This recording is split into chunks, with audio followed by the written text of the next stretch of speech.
Ndizera ko mwaryohewe n'ibice twabagejejeho kandi ko mukomeje kwiyungura byinshi kubera muri iyi si. Ubushize rero duherukana Ange yirengagiza intonganya za nyirasenge kuri mukuru we Jessica akunda cyane, maze akigira mu nzu ndetse ubwo akajya kwiryamira kandi atariye. Reka nkomeze n'igice cya gatanu, ariko ngusaba gukomeza gusangiza ubutumwa inshuti zawe, yaba izo muhuriye mu mbuga nkoranyambaga, kugira ngo baba bazi iby'ubu buhamya bwa Ange, wenda batanamuheruka bamenya ko akiriho ndetse ko atuye i Nyanza ya Kicukiro, bityo munamusure. Reka nkomeze rero mwiyumvire. Muri aho nijoro nk'ibisanzwe numvise umuntu ampamagaye, ubwo ndabyuka njya hanze, maze wa musore yongera kumfata akaboko anjyana hahandi nahuriye na ba bantu benshi. Nkihagera rero nk'ibisanzwe naratambutse nicara kuri ya ntebe, maze wa mugore arambwira ati, mwamikazi, hano hari umushyitsi twifuza ko ari wowe umwakira. Maze nanjye mbaza uwo mugore uko namwakira, nkimara kumubaza ibyo rya jwi ryanjye ryaramutitije ndetse nanjye ubwanjye ndatengurwa. Ubwo uwo mugore yahise abwira abari aho bose ati, muzi ko umwamikazi wacu ataramenyera, ati reka nakire uyu mushyitsi mu rugo rwe. Uwo mugore yakomye mu mashyi inshuro 3. Ubwo uwo mugore yahise abwira abari aho bose ati, muzi ko umwamikazi wacu ataramenyera, ati reka nakire uyu mushyitsi mu rugo rwe. Uwo mugore yakomye mu mashyi inshuro 3. Ubwo wa musaza nari narahuye nawe nimugoroba witwa Makombe, ubwo masenge yantumaga kumuzanira ka kazigo, aba aratambutse ahagarara imbere aramwenyura arambwira ati, ariko ejo nimugoroba hashize narabikubwiye. Ubwo njye nayo nicecekeye, mbese nigira nkaho nta kintu numvise.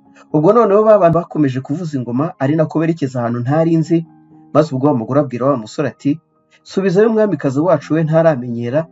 Nuko wa musaza aramubaza ati, ese ndibaza azamenyera ryari?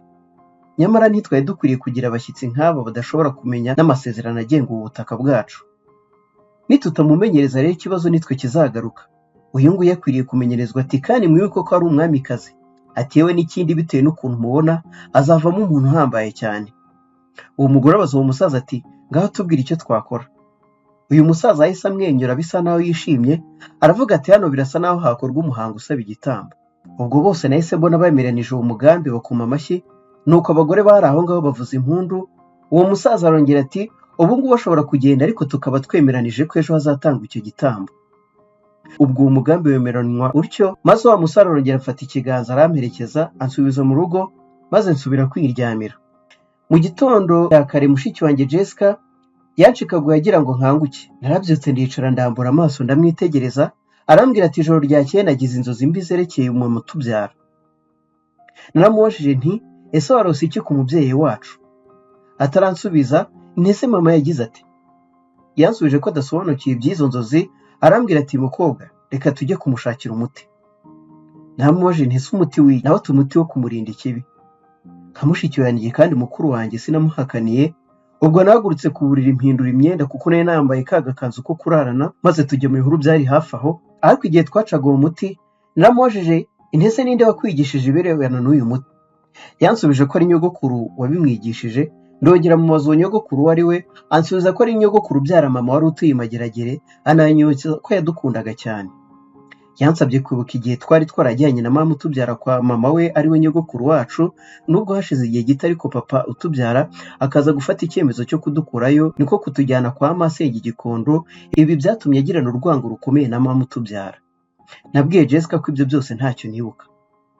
Mu by'ukuri ayo magambo yanteye gukumbura mama cyane. Ahubwo Jessica yarambajije ati, ese urumva ukumbuye kumubona? Nanjye ntirumva mushaka cyane.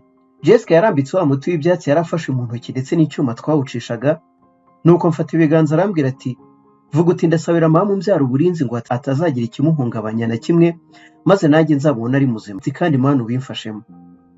Jessica yansabye kongera gusubiramo ayo magambo. Ange njye nasuye muri ayo magambo asa n'isengesho rya mukuru wanjye kuri mama utubyara.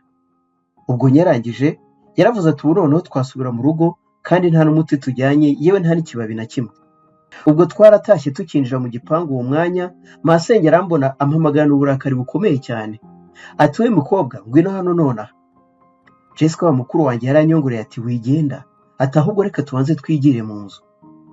Naramwumviye tubanza kujya mu nzu, gusa ibyo byagaragaye nk'agasuzuguro mu maso ya masenge. Ubwo aza mu nzu n'uburakari bwinshi, vuba vuba abafashe Jessica mukubita inshyi ebyiri, aranamubwira ati, ndahamagara murumuna wawe nawe ukamushuka ngo nsuzugure.